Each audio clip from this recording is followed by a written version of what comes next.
គ្រប់គ្នាមានអារម្មណ៍ថាលុយ800យ៉នរបស់ Chen Hua នឹងត្រូវខ្ជិះខ្ជីប៉ុន្តែគ្មាននរណាម្នាក់ដឹងថាឈុតបន្ទាប់នឹងធ្វើឲ្យផ្អើលពេញផ្លូវនោះទេ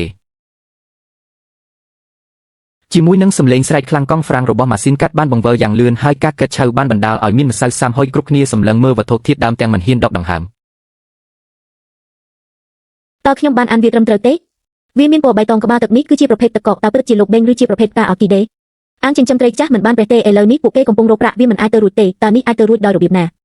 តើវាអាចទៅរួចយ៉ាងដូចម្តេចដើម្បីរីកផ្កាអ័រគីដេទឹកកកពីថ្មទំនើបទាំងអស់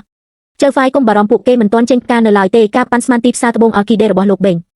តម្លៃគឺ1 8លានវាឈួតខ្ញុំបានចំណាយប្រាក់800យុនហើយបានរកឃើញក្រមាទឹកកកតម្លៃ1 8លានតើបុរសនេះមានសំណាងបែបណាខ្ញុំគ្រាន់តែណែនាំគាត់កុំឲ្យទិញដើមវាប្រែជាខ្ញុំនេះគឺជាស្ដេចដ៏ពិតប្រាកដនៃអ្នកឬប្អូនប្រុសខ្ញុំនឹងផ្ដល់ឲ្យអ្នក 1.8 លានសម្រាប់បំណែកនៃត្បូងពេជ្រនេះឥឡូវនេះខ្ញុំនឹងទេវាទៅអ្នកចុះអ្នកលក់វាឲ្យខ្ញុំបាន8លានយកព្រមដោះស្រាយប៉ាតើអ្នកបានឃើញវាទេខ្ញុំមិនបានខ្មាស់អ្នកទេវីតុបវិញជើបកាឈូកវាដល់ពេលហើយសម្រាប់ពួកយើងដើម្បីដោះស្រាយពិន្ទុវាមិនអាចទៅរួចទេក្នុងការឈ្នះ 1.8 លានសម្រាប់800យុន Chen Hua បានប្រើកែវភ្នែកពណ៌មាសមួយគូនេះដើម្បីបំពេញជោគវាសនាផ្លាស់ប្ដូរជីវិតលើកដំបូងក្នុងជីវិតរបស់គាត់ហើយនេះគ្រាន់តែជាការចាប់ផ្ដើមប៉ុណ្ណោះក្នុងតម្លៃ800យុនខ្ញុំបានរើសដុំទឹកកកដែលលេចធ្លាយមកដាំផ្កាអ័រគីដេយ៉ាងស្អាតហើយខ្សែផ្កាត្រូវបានកាត់យ៉ាងត្រឹមត្រូវដោយមិនមានកោសឬប្រេះឡើយនេះពិតជាមិនមែនជាសំណាងទេបុរសនេះគឺបន្តិចខ្ញុំចង់និយាយថានេះមិនមែនជាចោរលួចអាហារពី Yachi Pavilion របស់យើងទេហេតុអ្វីបានជាគាត់ត្រូវបានបណ្តេញចេញគាត់បានទៅតបតាមផ្លូវដើម្បីរើសសម្រាមជាយូរមកហើយមើលចោលនៅក្នុងដៃមិនមែនមកពីគាត់បំបែកត្បូងដើម្បីសងប្រាក់2លានជាមួយរបស់ទាំងនេះឬវាពិតជាគួរឲ្យអស់សំណើចណាស់ស្ត្រីលូយ៉េទើបតែទទួលបានសក្តានុពលមានដំបូង Chen Hua បានរត់ចូលទៅក្នុងស្ត្រីដែលបានរារាំងនាងចំនួនថ្មីមួយហៀបនឹងផ្ទុះឡើងហើយ Fan Jing និង Mi Yelu មិនដឹងថាបុរសដែលនៅពីមុខពួកគេមិនមែនជាកូនកាត់ទុនដែលពួកគេអាចរៀបចំបានទេ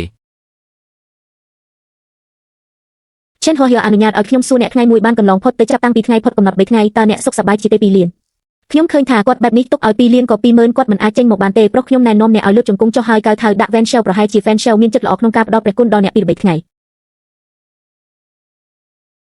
វាមានតែ$200ប៉ុណ្ណោះដែលធ្វើឲ្យអ្នកព្រួយបារម្ភខ្លាំងកុំបារម្ភខ្ញុំនឹងមិននឹកអ្នកសំបីតែមួយសេនប៉ុន្តែខ្ញុំចង់សួរអ្នកអំពីការដាក់ខ្ញុំតើរឿងលួចថ្មដើមត្រូវដោះស្រាយដោយរបៀបណាអ្នកហត់តើអ្នកណាធ្លាក់ចុះក្នុងអ្នកថ្មនោះត្រូវបានលួចដោយអ្នកតើអ្នកបានលុយនេះពីណាតើវាត្រូវបានគេលួចទេលោកវ៉ែនសូមកុំនិយាយមិនសមហេតុផលប៉ុន្តែយើងបានឃើញដោយផ្ទាល់ភ្នែកថាថ្មនេះទិញក្នុងតម្លៃ800យុនផ្ដល់ផល1 8លានសម្រាប់កងទ័ពប្រជាជនការអាគីដេរកលុយបានតាមជំនាញរបស់ពួកគេនេះគឺជារឿងដ៏ធំបំផុតនៅក្នុងសប្តាហ៍អេក្រង់របស់យើងនៅឆ្នាំនេះបងប្រុសអ្នកគ្រាន់តែជាមនុស្សពូកែលេងល្បែងស៊ីសង800យុន Yen Long គឺជាមនុស្សតែម្នាក់គត់នៅក្នុងជួរកងទ័ពប្រសិនបើកូនប្រុសអ្នកលេងល្បែងមានសមត្ថភាពបែបនេះខ្ញុំគិតថាគាត់ពិតជាសំណាងណាស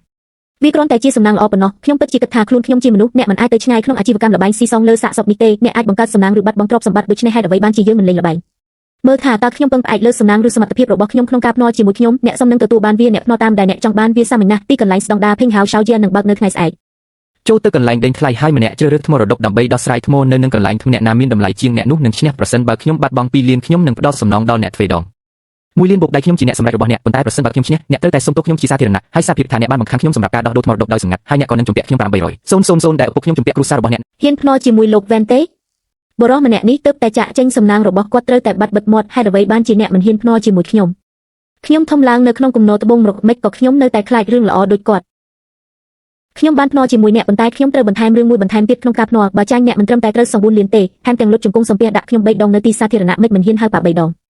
ជួបគ្នានៅទីធ្លាគ្រួសារឆៅម៉ោង10ព្រឹកស្អែកបើអ្នកណាមិនមកគឺជាចៅប្រុសរបស់ខ្ញុំនឹងរងចាំអ្នកហើយខ្ញុំនឹងប្រាប់អ្នកនៅថ្ងៃស្អែកមានផ្លូវទៅស្ថានសួគ៌បើអ្នកមិនទៅទីនោះគ្មានផ្លូវទៅនរកទេអ្នកត្រូវតែភ្នាល់គ្រប់គ្នាគិតថា Chen Hua ឈួតយិនគឺជាអ្នកថ្មដ៏ល្បីល្បាញនៅទីក្រុង Ping Hao គាត់បានលេងល្បែងថ្មជាមួយឪពុកតាំងពីគាត់នៅក្មេងគាត់មានបទពិសោធន៍ដ៏សម្បូរបែបខណៈដែល Chen Hua គ្រាន់តែជាអ្នកចំណូលថ្មីដែលពឹងផ្អែកតែលើវាម្ដងប៉ុណ្ណោះការលេខធ្លាយដកសំណាងមិនអាចជាគូប្រជែងរបស់ Van Jen បានទេសួស្ដីខ្ញុំឈ្មោះយីលេងឬខ្ញុំបានឬការភ្នាល់រវាងអ្នកនិង Van Jen ទើបតែឥឡូវនេះតើអ្នកពិតជាចង់ភ្នាល់ជាមួយគាត់មែនទេ Van Jen កំពុងភ្នាល់សមត្ថភាពរបស់ Ishigami ត្រូវបានចាត់ទុកថាជាកម្ពុជាសិស្សចំនួនក្រោយនៃសិស្សធម្មតាហើយទឹកនៅក្នុងទីធ្លារបស់ឆៅគឺជ្រៅណាស់វាប្រថុយពេកសម្រាប់អ្នកក្នុងការធ្វើបែបនេះអរគុណសម្រាប់ការរំលឹកប៉ុន្តែខ្ញុំមានវាហេតុផលដែលអ្នកត្រូវតែឈ្នះគឺថាអ្នកប្រកាសណាស់ថាអ្នកអាចឈ្នះបើអ្នកវាយខ្ញុំនៅថ្ងៃស្អែកអ្នកនឹងដឹងវាដោយធម្មជាតិអ្វីដែលគួរឲ្យចាប់អារម្មណ៍គឺថាយើងកំពុងប្រឈមមុខនឹងក្រុមគ្រួសាររបស់ Jade Young Master នៅកំពូលនៃ Ping Hao ប៉ុន្តែពួកគេមិនមានភាពស្រស់ស្អាតទាល់តែសោះខ្ញុំចង់ឃើញអ្វីដែលគួរឲ្យភ្ញាក់ផ្អើលដែលអ្នកអាចនាំឲ្យខ្ញុំនៅថ្ងៃស្អែក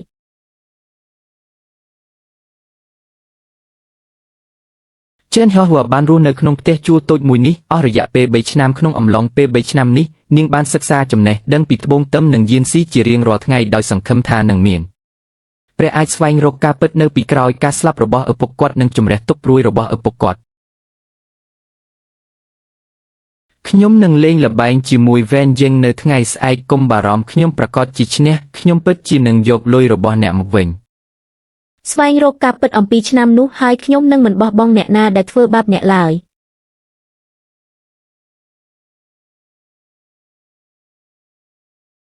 ធ្វើត្បិតតែនាងមានទេពកោសមាសក៏ដោយក៏នាងដឹងដែរថាក្នុងវិស័យល្បែងស៊ីសងថ្មវាមិនត្រឹមតែចាំបាច់ដើម្បីមើលតាមរយៈថ្មប៉ុណ្ណោះទេប៉ុន្តែក៏ត្រូវយល់ពីឧស្សាហកម្មនេះផងដែរតើតែស្គាល់ច្បាប់ទើបអាចទៅបន្តទៀតបានក្នុងមួយយប់ Chen Hua បានតម្រៀបចំណេះដឹងអំពីត្បូងទាំងអស់ដែលនាងប្រមូលបានក្នុងរយៈពេល3ឆ្នាំកន្លងមកនាងបានដឹងថាការភ្នាល់នៅថ្ងៃស្អែកគឺដើម្បីជំរះការសោកសៅរបស់នាងនិងដើម្បីចាប់ផ្ដើមរដូវកាលលេងល្បែងរបស់នាងនៅទីក្រុងផេងរ៉ាវ កន្លែងដែលខ្ញុំមកថតលើកដំបូងក្នុងថ្ងៃនេះគឺទីលានសម្គាល់គ្រួសារឆៅវាគឺជាកន្លែងសម្គាល់ឯកជនធំជាងគេនៅផេងហៅច្រកចូលគឺពោពេញដោយរថយន្តទំនើបមនុស្សដែលមកនឹងទៅគឺសុទ្ធតែជាបុគ្គលលេចធ្លោក្នុងឧស្សាហកម្មត្បូងនៅក្រុងផេងហៅ